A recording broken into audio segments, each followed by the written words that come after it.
tratar de explicar el día de hoy. Es un pasaje sencillo, pero a veces no muy comprendido en cuanto a lo que realmente quiere decir Pablo ahí y obviamente en la aplicación, ¿no? Si no se capta muy bien el sentido de un pasaje, mucho menos la aplicación, ¿verdad? Entonces, vamos a comenzar. Milano ya lo oró por todos nosotros. ¿Alguien ha leído los pasajes donde el rey David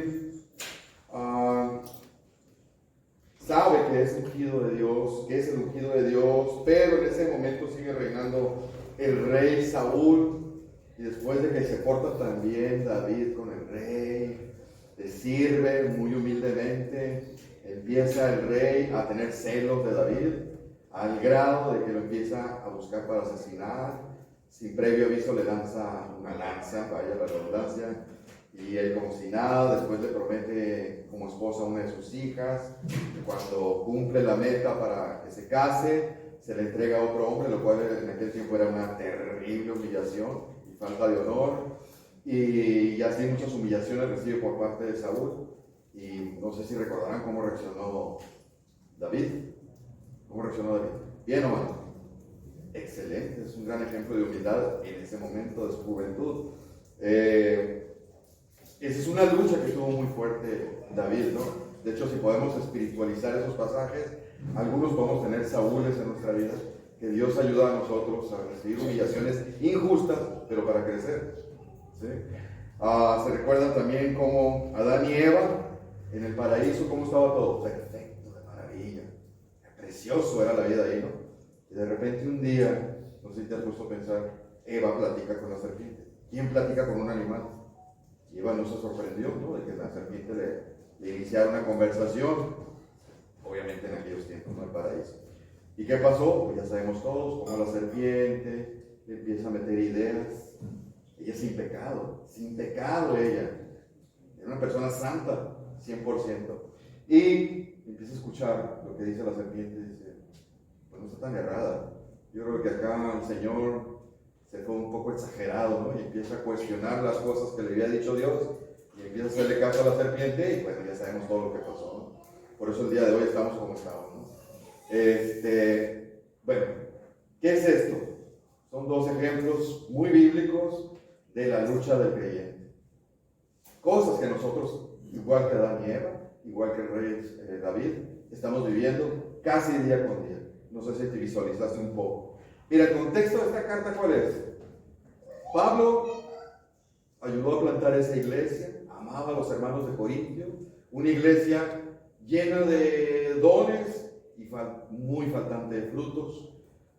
Lo amaban a Pablo, pero como él viajaba, como misionero que era, empezaron a entrar falsos maestros y hablar mal del apostolado, del oficio de Pablo, hablar mal de sus enseñanzas y hablar mal de sus motivaciones. Es decir, lo pusieron por los suelos.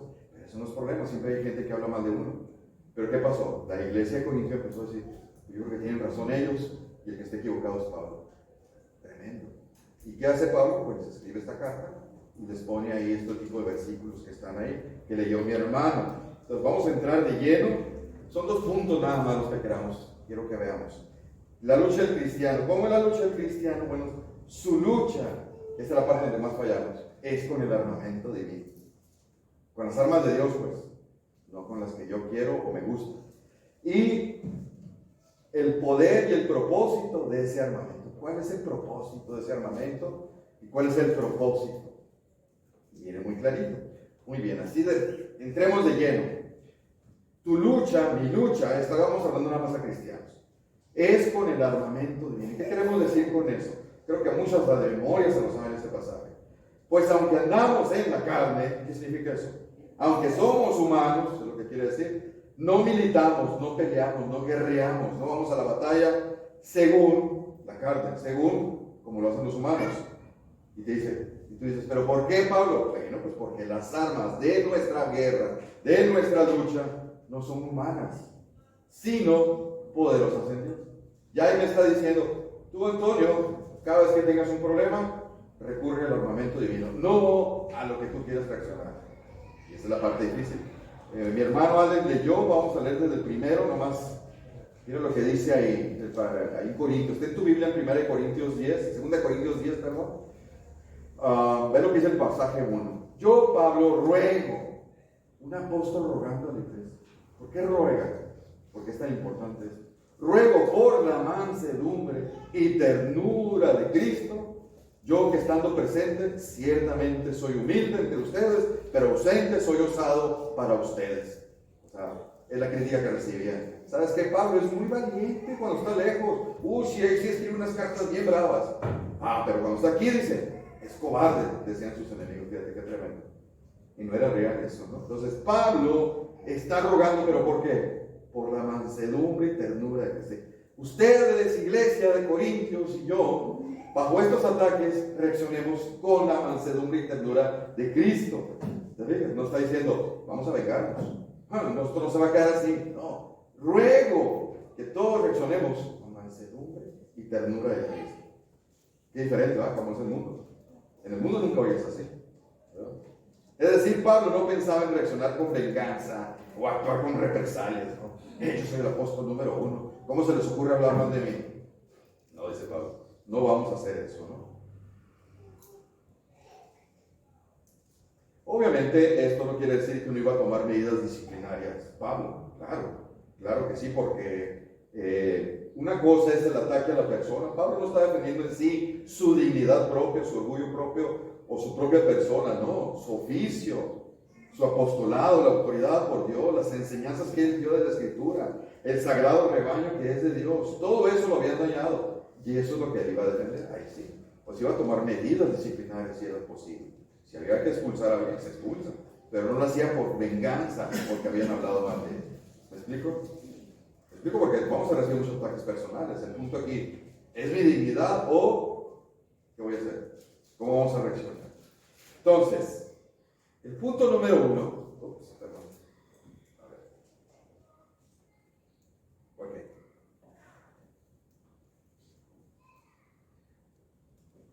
Es una lucha. Hay pasajes de la Escritura que hablan metafóricamente que el creyente es un soldado. Te pregunto, ¿qué hace un soldado? ¿Por qué usa esa palabra Dios a veces para referirse a nosotros, que somos soldados de Cristo? ¿Qué hace un soldado? ¿Qué hace un soldado? Piensa, ¿qué hace un soldado? La primerita te la pongo muy fácil. Un soldado obedece. Sí, si Max fuera un soldado y su capitán le dice, Max, cuida la entrada. Está a 40 grados bajo cero. 40 grados, ojalá, dijo el otro. Está haciendo 40 grados, capitán, me voy a derretir. Al capitán no le va a importar. ¿Por qué? Porque Max es un soldado y el soldado no cuestiona, ni siquiera opina, ni siquiera sugiere, simplemente obedece. Entonces, si dice Dios que yo soy un soldado, voy a cuestionar lo que Él ordena. No sería lógico, ¿sí o no? Obviamente, no estoy comparando a Dios con un capitán que se le ocurre lo que se le ocurre, ¿no? Ahora, ¿qué más hace un soldado? Aparte de obedecer.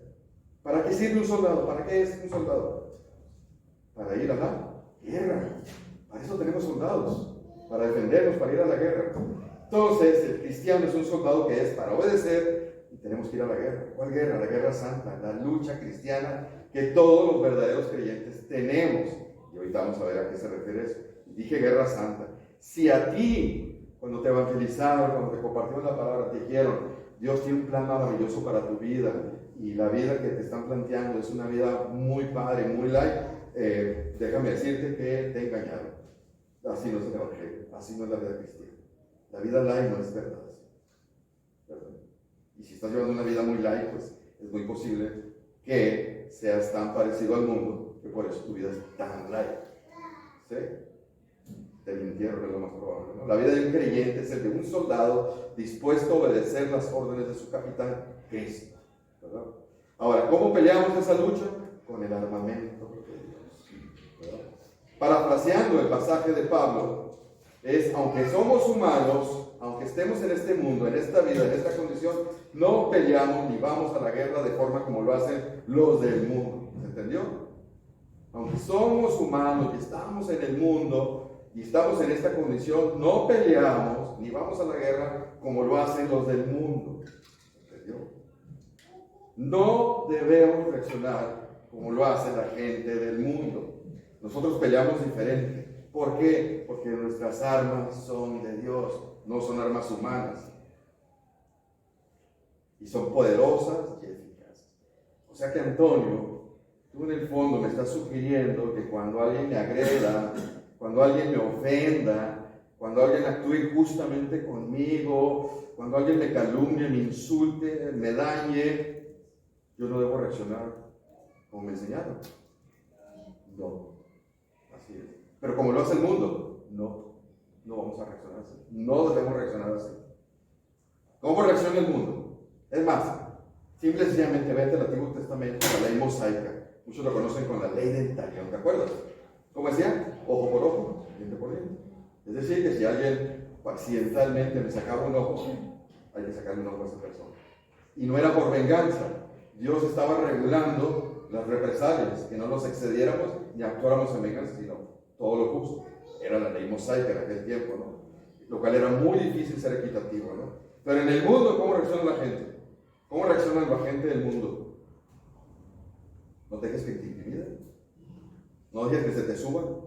Si te la hacen, regrésaselas, no te dejes. No te quedes con ellas. Si alguien te insulta, insulta lo más fuerte para que te teman.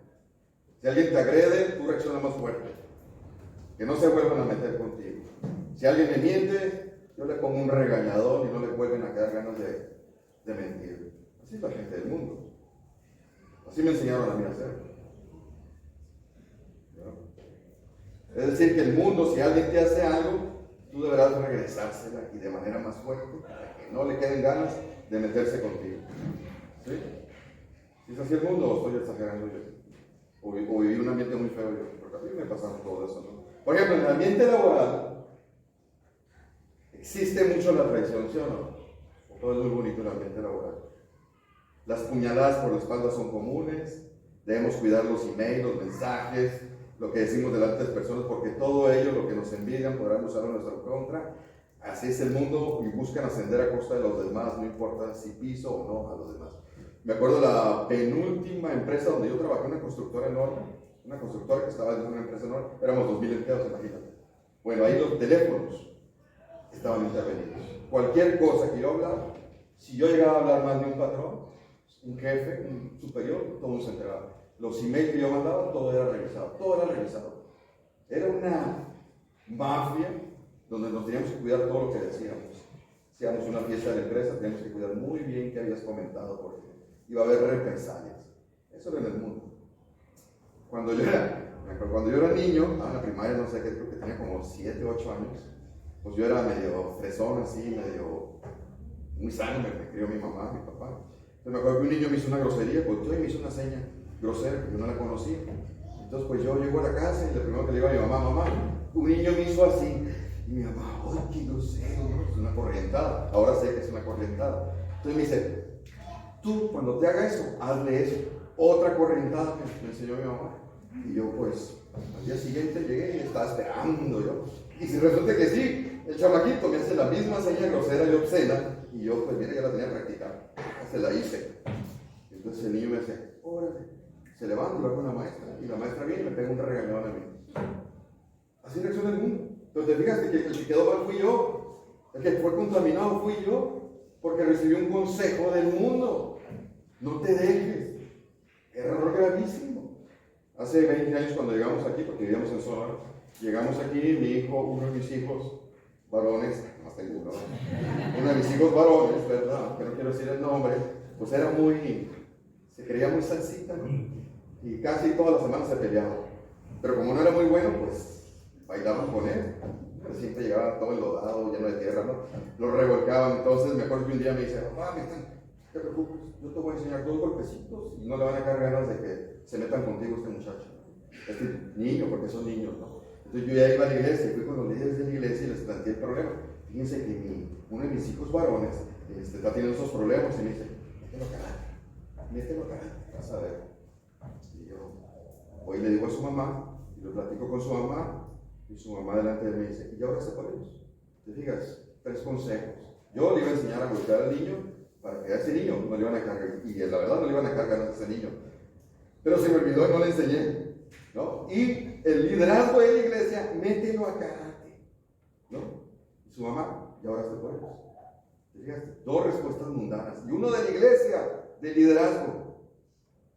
Terrible, terrible. Lo metí a valer y funcionó mejor. Acompáñenme a Mateo 5:38. Mateo 5:38.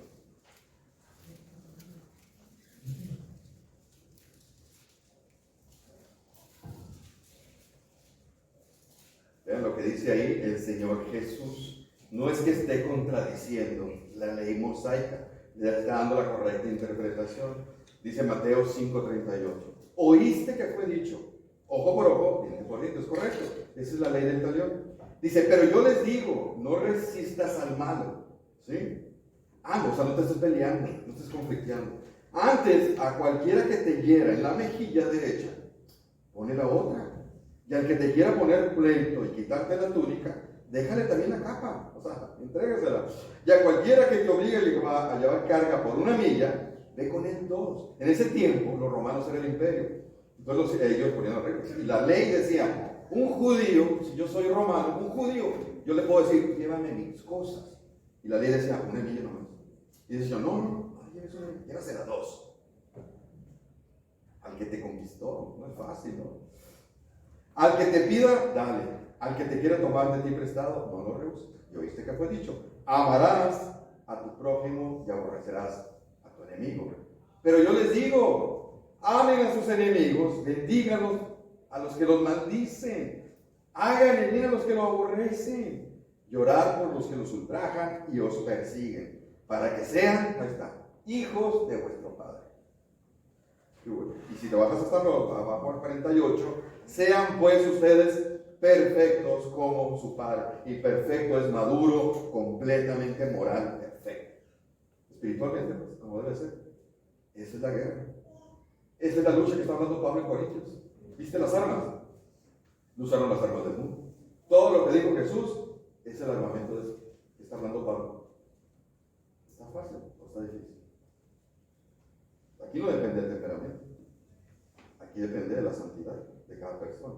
Entonces, cuidado con esto de malinterpretarlo. Aquí no está, no aplica a juzgar delitos. Obviamente, si hay un delito, vas al tribunal. O cuestiones de guerra. Esto no aplica en esos 2 puntos. ¿Entiendes? Aquí lo que quiere regular es el deseo de venganza, el deseo de represalia. Dice Dios, no, ámalos, bendícelos a esos. ¿Estamos? Cuidado con eso. Básicamente el Señor está pidiendo que renuncies a tu derecho personal, tu dignidad. A mí me enseñaron mucho eso. Ten dignidad, hijo mío, me decían. No te dejes. Nunca supe que era eso de dignidad. Después aprendí en el mundo, bueno, en el mundo me enseñaron que se llama autoestima. Hay que tener una autoestima alta para que te vaya bien en la vida. Después entendí que autoestima en la Biblia no es más que orgullo, es el ego personal. Terrible. Entonces el Señor renuncies a tu derecho personal, que te humilles, que uses las armas espirituales, que ames a tu enemigo, que lo bendigas y que ores por ellos. ¿Sí? ¿Está fácil? Mira, más claro ni el agua. Bendecid. Fíjate. ¿A quién? A los que me caen bien, a mis cuates, a mi círculo social. No, a los que te persiguen. Ni siquiera son los que hablan mal. Persiguen. Fíjate el extremo. Yo nunca he estado bajo persecución.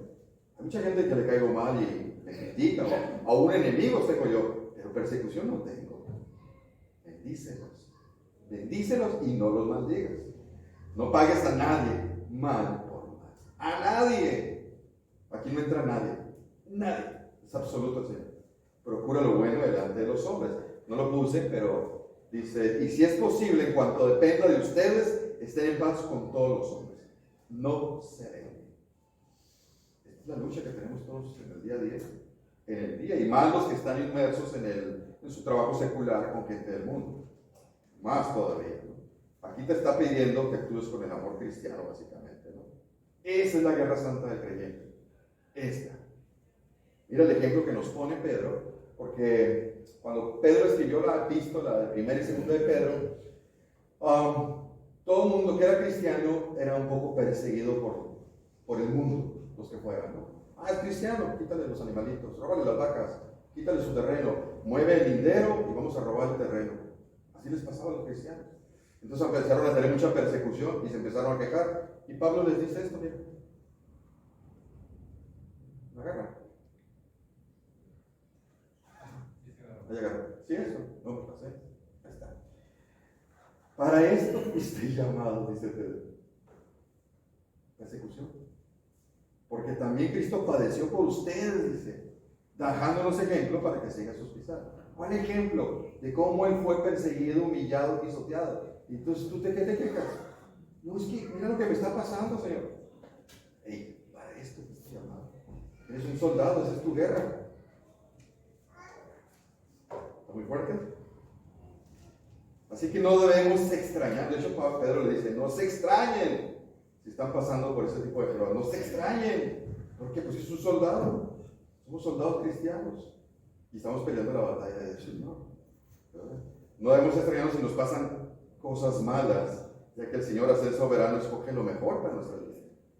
Si el Señor dice, ¿sabes qué? Tu fe necesita ser pasada por el crisol de la prueba de fuego.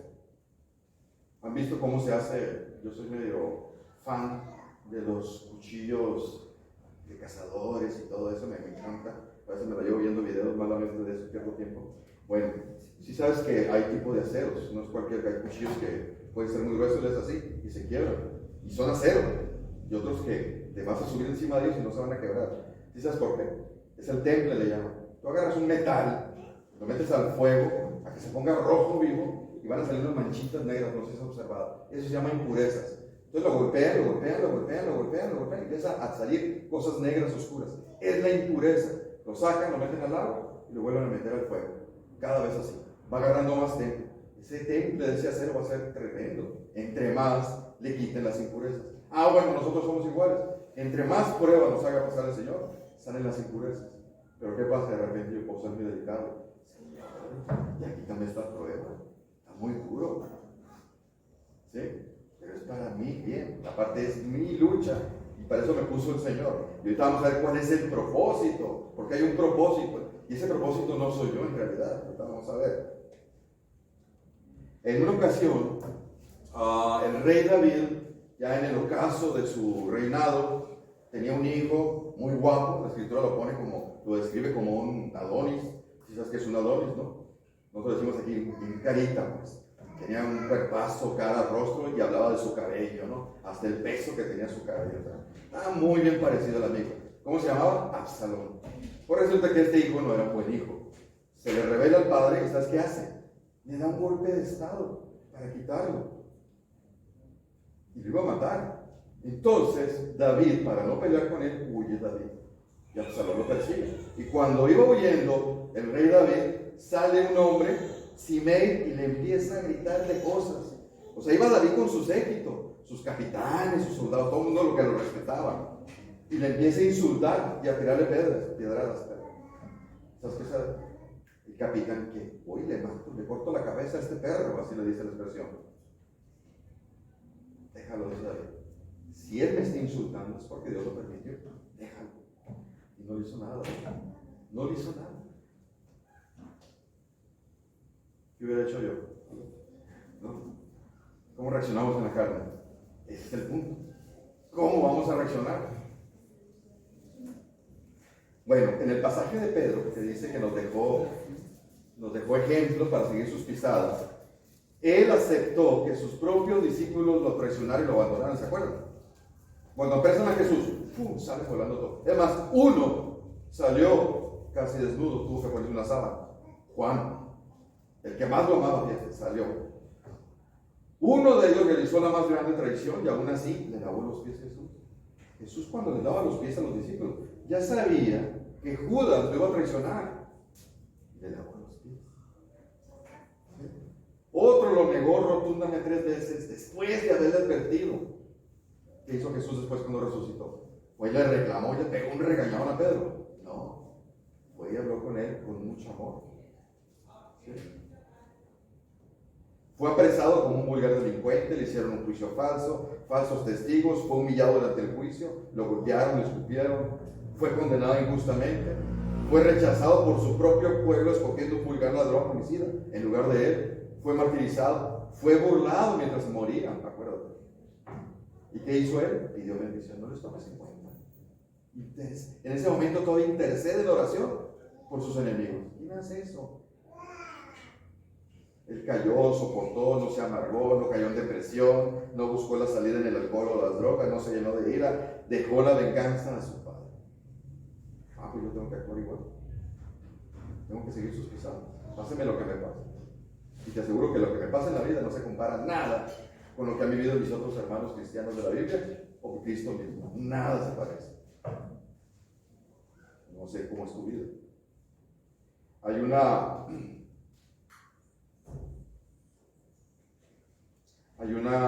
¿Saben cómo se llama ese pasaje? ¿Cómo le llaman a la gente? Todas las cosas que quieras que los hombres hagan con ustedes, hacer también ustedes con ellos, porque esto es la ley de los profetas. Conocen como la regla de oro, así le llaman. La regla de oro. Fíjate, pero tanto el budismo, el hinduismo y algunos escritos muy antiguos rabínicos enseñan eso, pero en sentido contrario. Es decir, si a ti no te gusta que te hagan eso, no se lo hagas a los demás. Aquí Cristo lo maneja en sentido positivo. Es decir, aquí tú tomas la iniciativa y ama. Es lo que está enseñando este pasaje. El mundo enseña lo contrario. Y todavía aquí se aplica. Hay un dicho aquí, ¿verdad? Es la famosa regla de oro. Es amar al prójimo eso, ¿verdad? Muy bien.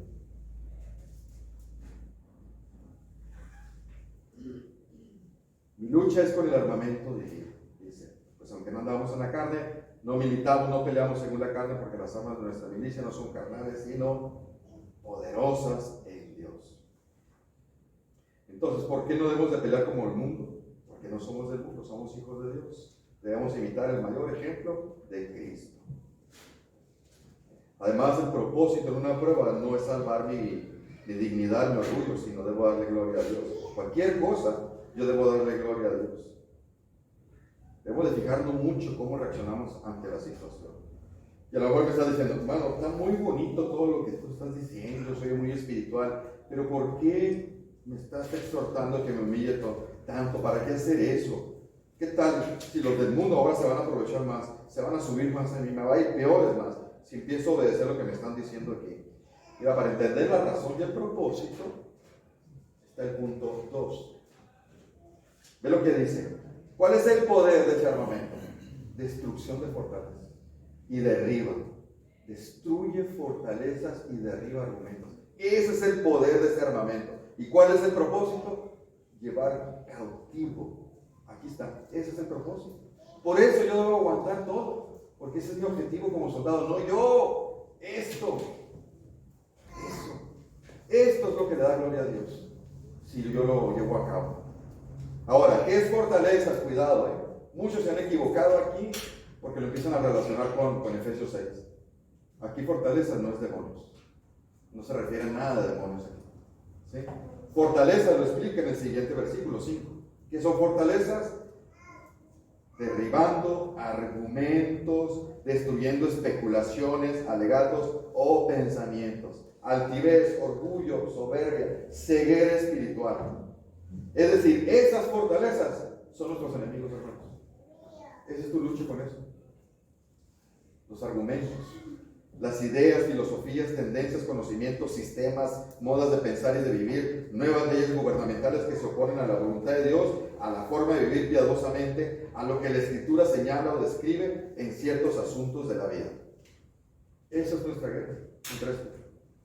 Esto es lo que hay que destruir, derribar con las armas de Dios. Entonces, parafraseando lo que está diciendo Pablo ahí, el propósito y el poder de nuestro armamento es para acabar, para erradicar ideas, pensamientos, conocimientos, estigmas, tendencias que van en contra de lo que Dios enseña. Por el contrario, al hacerlo, buscamos llevar la mente, los pensamientos, las ideas de la persona hacia la voluntad del Señor. Es decir, a que obedezcan lo que dice la palabra. Eso es lo que tenemos que hacer. Esa es mi lucha. Por eso ten mucho cuidado si yo discuto con alguien y mi idea es ganar el argumento, posiblemente lo logre porque yo tengo razón, pero muchas veces lo que voy a lograr es que lo voy a humillar con mis argumentos y voy a cerrar su mente y ya no voy a lograr esto. Cuidado, no es eso, porque yo pensé en mí, gané, porque yo conozco la palabra y él no. No, la regaste. No se trata de eso, se trata de eso. Somos soldados de Dios y para eso estamos aquí. Esa es la guerra que santa que debemos librar. Una de nuestras funciones, nuestros propósitos, metas aquí en la vida es tener esta lucha. Básicamente tú lo puedes resumir en dos palabritas: siendo luz y sal en medio del mundo. Es como se logra esto. Tú ya sabes lo que significa ser luz y sal. Porque mira lo que hace Satanás.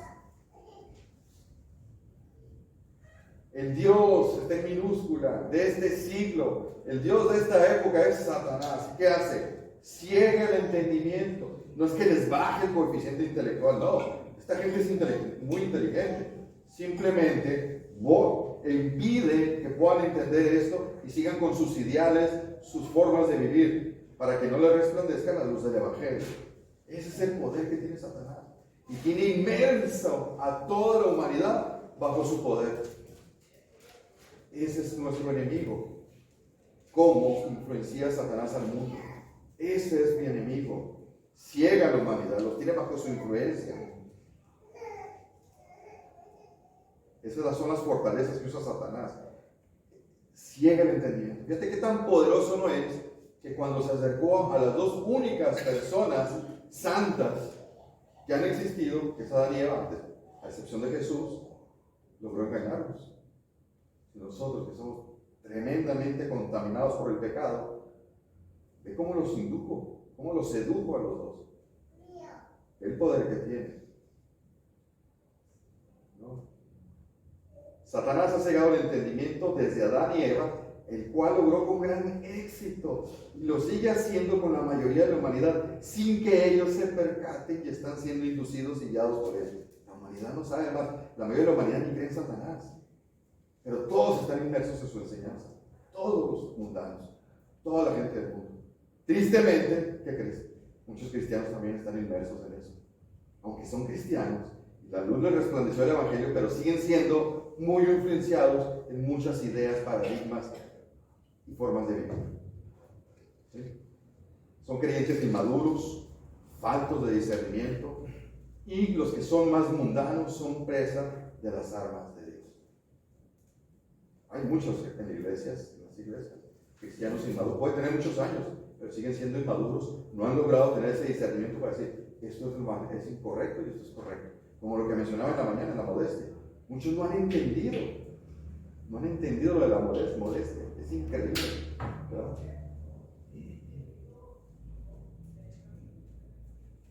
Dice 2 Corintios 11:15, se lo voy a leer, no lo busquen. No es extraño, pues también sus ministros, está hablando de Satanás, se disfrazan como ministros de justicia, cuyo fin será conforme a sus obras. O sea, no es extraño que aún en las iglesias, en vez de pastores verdaderos, hay pastores falsos. Y la gente ni cuenta se da. ¿Por qué no se da cuenta la gente? No tienen discernimiento. No pueden diferenciar de un buen pastor bíblico a uno que es descalificado. No puede. La mayoría de la gente no puede. ¿Sí? Satanás está detrás, por ejemplo. Hay gente que me dice, oye, ¿puedo ir a la católica? Claro que puedes ir. Pero ¿tú crees que le da gloria a Dios eso? Es decir, si me estás preguntando que si yo te aconsejo que vayas a una misa, nada más para apoyar a un familiar tuyo o algo, y dices, no, yo no creo en nada más voy a estar presente, mi consejo es obviamente que no. ¿Por qué? No tienes discernimiento. Porque si vas estás apoyando lo que están haciendo. Y si sabes lo que pasa en una iglesia católica, es una secta que detrás de todo está Satanás. ¿Y sabías eso? Y la gente, no es satánico. Si ahí hablan de Dios, no es satánico. Porque es secta. No es espiritual ahí, es secta, ¿sí me entiendes? La gente cree que secta es donde está Satanás, donde está una calavera. No, las sectas más peligrosas son las que se parecen a una iglesia verdadera. Y las diferencias son así, bien chiquitas. Pero los cristianos que no tienen discernimiento no se dan cuenta y caen inmersos en esas cosas. ¿Sí? Y obviamente hablan muy bonito, parecen muy amorosos y muy humildes, no te van a hablar así. ¿Sí? Usarán el error doctrinal y prácticas incorrectas. Por ejemplo, me acordé ahorita, el famoso, bueno, ya tronó la bomba con la luz del mundo, ¿no? Del gran líder, que como la gente no puede tener un entendimiento, divide hombres y mujeres, ¿no?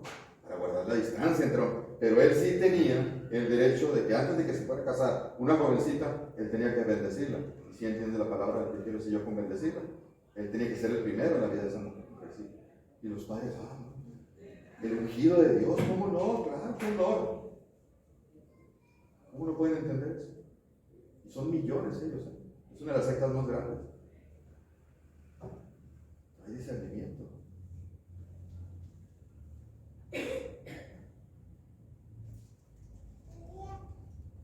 Entonces, o sea que, pastor, ¿me estás diciendo que debemos ir a las sectas y predicar ahí? No, para nada. Sino que en la medida, fíjate, aquí está la clave, en la medida que nosotros cambiemos nuestra manera de pensar y nuestra manera de vivir, además influenciemos, luz y sal, a las personas de nuestro alcance con el Evangelio y con un estilo de vida piadoso, no religioso, cuidado, no es lo mismo, con exhortaciones correctas, consejos apropiados, vamos a funcionar correctamente la lucha. Eso es la lucha, eso es lo que hay que hacer, eso es lo que está haciendo Pablo, lo que acabo de decir. Eso. En la medida que yo cambie y viva correctamente e influencie el mundo, esa es la lucha correcta. Pero si me dejo caer en la tentación porque me agredieron, perdiste la batalla, perdiste esa guerra. Dice 1 Corintios 3:19, se los voy a leer. Dice 1 Corintios 3:19, dice: la sabiduría de este mundo es insensatez para Dios, pues escrito está, Él prende a los sabios en la astucia de ellos. Y otra vez, el Señor conoce los pensamientos de los sabios, que son vanos. O sea, la sabiduría y la inteligencia del mundo, prácticamente Dios se burla de ellos. Mucha gente me puede decir, es más, el mundo cree que está evolucionando. La gente intelectual del mundo cree que vamos a la vanguardia, que estamos mucho mejor que antes, nada más tecnológicamente. Pero espiritualmente y moralmente no es verdad. Estamos peor que antes. Hoy le hemos cambiado el nombre a los pecados y les ponemos que son enfermedades o preferencias personales. Pero siguen siendo moral, siguen siendo pecados. Y hay gente que se lo cree, ¿verdad? Porque cree que la sociedad está evolucionando. En absoluto. Dice el Señor que es insensatez, y los pensamientos de ellos son vanos, son inútiles. ¿Verdad? Efesios 4:14, hablando de lo que de la falta de discernimiento. Efesios 4:14, búsquenlo por favor. Creo que no lo puse.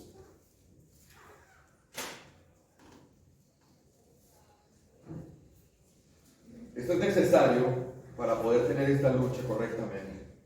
Ve lo que dice Pablo: ya no seas niño fluctuante. Usa dos palabras, niño y fluctuante. O sea, niño es alguien inmaduro, fluctuante que cambia de parecer. Está así, mira, es cambiante. ¿Y por qué cambia? Pues dice, porque es llevado por donde quiera, por todo viento de doctrina, por la estratagema de hombres que para engañar emplean con astucia las artimañas del error. Es decir, escuchan cosas, filosofías, tendencias, interpretaciones doctrinales de la Biblia. Y como no tiene discernimiento, ok, ahora entiendo, voy con este. Ahora pienso así. No. Discernimiento. Cuidado. No necesito estudiar como el otro día, creo que fue el Tony que puso ese ejemplo. No necesito aprenderme cómo son todos los billetes falsos. Con que yo domine el billete correcto, el original, cuando vea cualquier otro, yo voy a saber que es falso. Yo tengo que dominar esto y de esa manera yo puedo saber cualquier doctrina, sea del mundo religiosa, y voy a saber si la puedo rechazar o no, porque voy a conocer eso. Pero necesito conocerlo, necesito tener discernimiento sobre eso. Pero cuidado de no caer en religiosidad. Hace años hablamos de preferencias personales y causó cierta incomodidad en un buen grupo de la iglesia, porque no entendían lo que la Biblia mandaba con lo que son preferencias personales, y ellos querían poner mandatos en las preferencias personales. Un ejemplo bien sencillo, por ejemplo, si Luis se quiere tatuar, los que no entienden van a decir, no, la Biblia lo prohíbe. Mentiras, en ninguna parte de la Biblia prohíbe que en el Nuevo Testamento la gente se tatúe. No es que yo lo recomiende, pero tampoco podemos decir eso. Si es una preferencia personal de Luis, pues ahí se le echa, pobrecito, ¿verdad? Pero, mentiras, Dios no lo prohíbe. Pero podemos usar eso porque en Deuteronomio lo dice. Sí, Deuteronomio a los judíos, bajo la ley. Yo no soy judío ni estoy bajo la ley. Pero si no tenemos discernimiento, voy a hacer cosas que diga Dios que no las dice. Y estás cayendo en un grave problema. Por eso ten cuidado de no ser niño fluctuante. ¿Verdad? El discernimiento es básico aquí. ¿Verdad?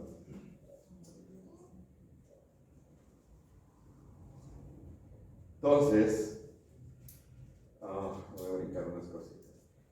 Entonces, las armas están implícitas en el versículo que estamos estudiando, pero mira, hay un pasaje que hasta el mundo, yo he oído en el mundo, aún reporteros muy afamados o intelectuales citan este pasaje, pero no lo conocen, mentira, no saben qué quiere decir. Es Jesús y dice, conoceréis la verdad y la verdad les hará libre. Y ellos hablan de cualquier verdad, no. Aquí Jesús está hablando de una sola verdad.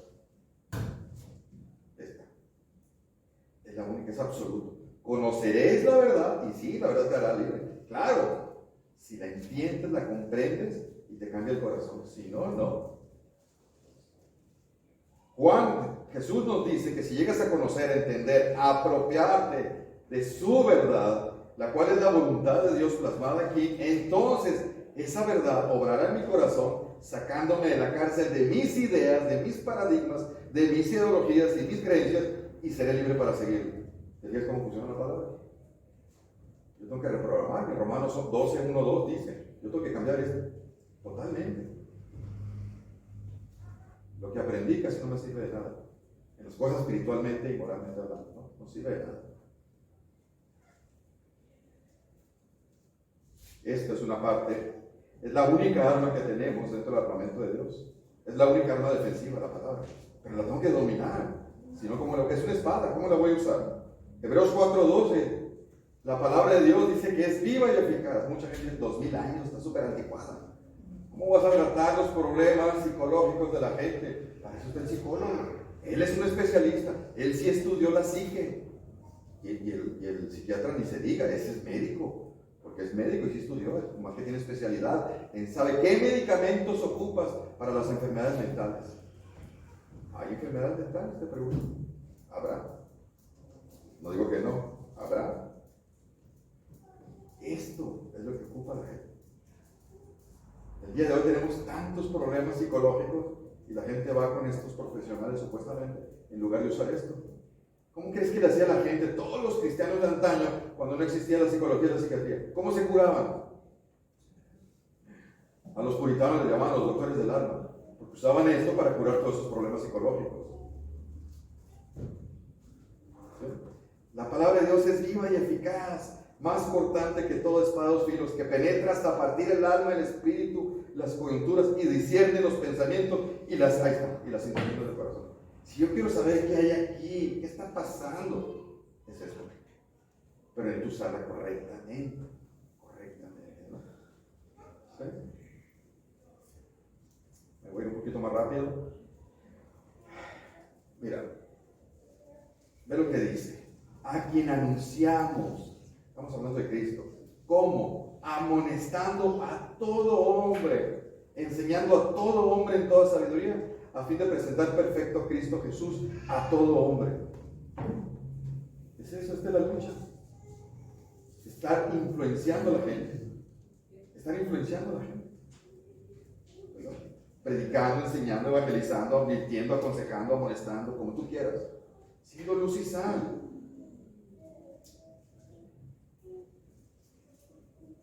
Así que, hermanos, debemos tener mucho cuidado a lo que nos exponemos también. A lo que permitimos que nuestra pareja, nuestros hijos se asocian o ven o introducen, ¿no? Debemos vigilar mucho qué tipo de amistades, compañías son con las que socializamos, qué vemos en las pantallas, qué vemos en internet, qué libros o qué videos leemos. Porque si no estamos maduros, si no estamos firmes en la verdad, muchas de esas cosas, en vez de nosotros influenciar, vamos a ser influenciados por los del mundo.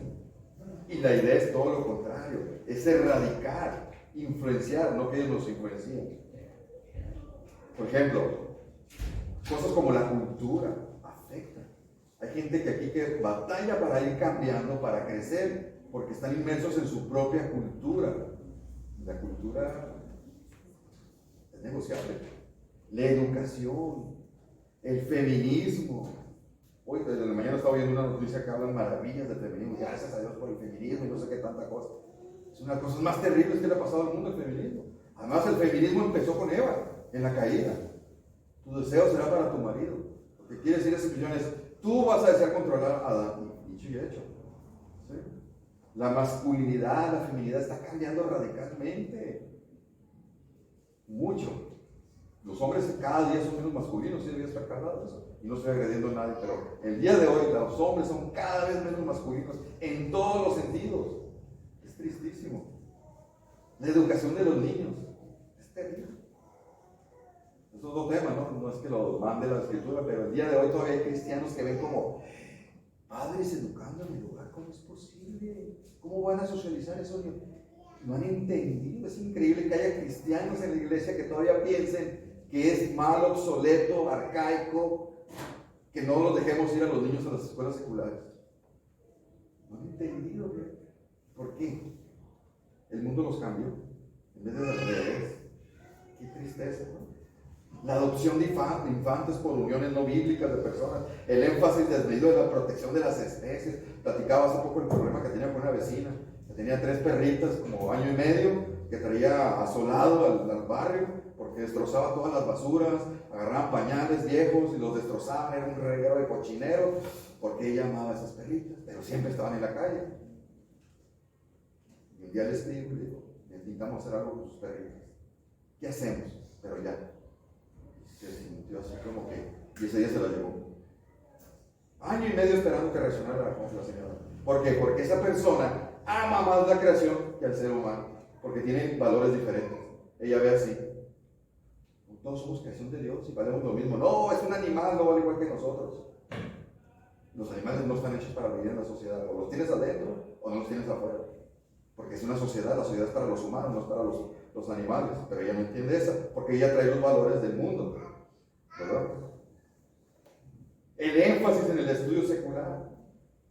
El día de hoy hay una carrera, especialmente a veces en las mujeres, maestría, especialidad, doctorado. ¿Y los niños? Pues ahí están las guarderías. Oh, qué buena solución. ¿Sí? Las modas, tremendo, el consumismo, el éxito en la vida, tengo que alcanzar el éxito. Las jornadas laborales en domingo, el día de hoy Satanás ha hecho muy bien que todos los negocios abran en domingo. Es una trampa mortal que ha hecho Satanás.